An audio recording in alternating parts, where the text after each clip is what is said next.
I thought that I would do a video about my 30-gallon long fish tank that I am going to break down, or before I break down, and show everybody what's in it and what's coming to the auction on the 15th. There are some guppies and endlers. That gigantic goodea that just swam by was a blue-tail goodea. They are a care species, and they are endangered in the wild in Mexico. And I have a breeding colony in here. I'm going to actually bring those to the auction for Motor City and get rid of them, so I can put something new in this tank and give it a good cleaning and scrubbing. There are also a pair of albino bristlenose in here. That was the first bristlenose species I've ever bred, and I've always kept them. But I would like to do something different in here. You can see all the babies floating around. Dad was very prolific. Him and Mom were very good parents, and I have lots of babies in here. But the problem is everybody and their brother breeds plecos. So, and I have too. I have had more than my fair share of albino bristlenose babies and sold them to stores and kind of done all of that. So we're gonna do something different. If I clean this out, I have a nice pair of L393 Cheese Creek plecos that are in another tank, and I might move them over here and let Mom and Dad proliferate over here and see what I can do to maybe do something different.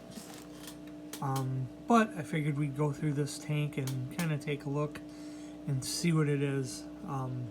Over the years I've dumped tons of plants in here. There's a nice piece of Busan rock with some green hair algae on it, and tons of trumpet snails are all over this fish tank.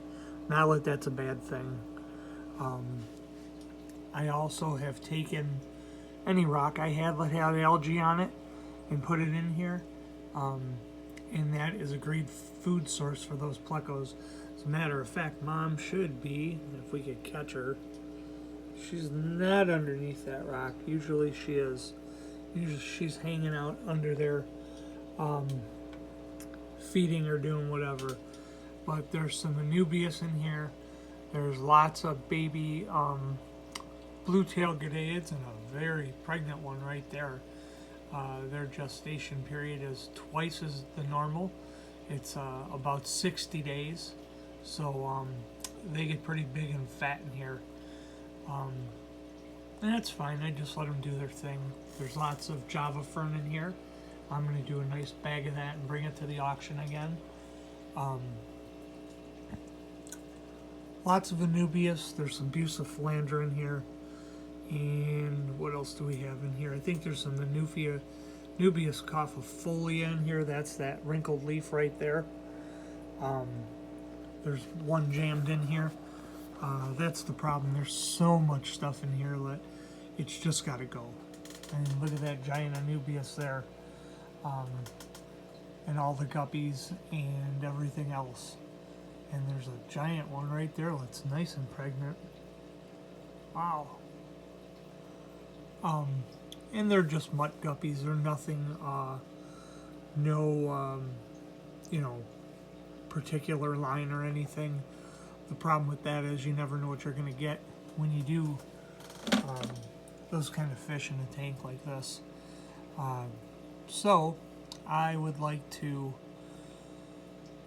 take everything to the auction and do something new and give this tank a good scrubbing, because like I said, you could see all the tons of baby plecos on here, and they must have just had another hatch of them, because they are all over the place. I mean, look how small those are. And I do try and feed them. I try and feed this tank heavy so that things make it to the bottom. There's some excess food down there. I fed this tank earlier, and I did it on purpose.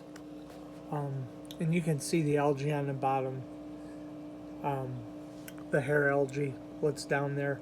And again, that's on purpose. Gadeids are known baby eaters, so I don't go through and scrub this tank every other week or anything like that. I leave it on purpose because I want it like that, because you could see all the little nooks and crannies, and that's what helps all these babies live, in my opinion. There are also some yellow pozo rabbit snails in here. Where they're at, I'm not exactly positive, so I can't really give you a good picture of one. There's that sponge filter in the back trying to keep up.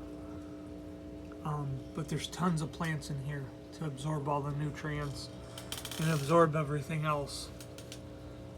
Just trying to see if I can get a better picture for you in there. I don't see one around. Most of these are Malaysian trumpet snails. And then on the top, there's just a ton of Salvinia duckweed. But I will also bag up and bring to our local auction. Some ram's horn snails. Again, bag them, bring them to the auction. People love them for puffer food. So that is the plan. I'd love to clean this tank out, maybe do something different. So if you're in the area, Sterling Heights next week, the week of the 15th, Motor City Aquarium Society will be having its semi-annual auction. And hopefully all these fish will be in the auction, because I'd love to clean this tank and do something different. So, thanks for watching. And if you get a chance, like and subscribe to our channel. I could use all the help we could get. Everybody have a good day. Bye now.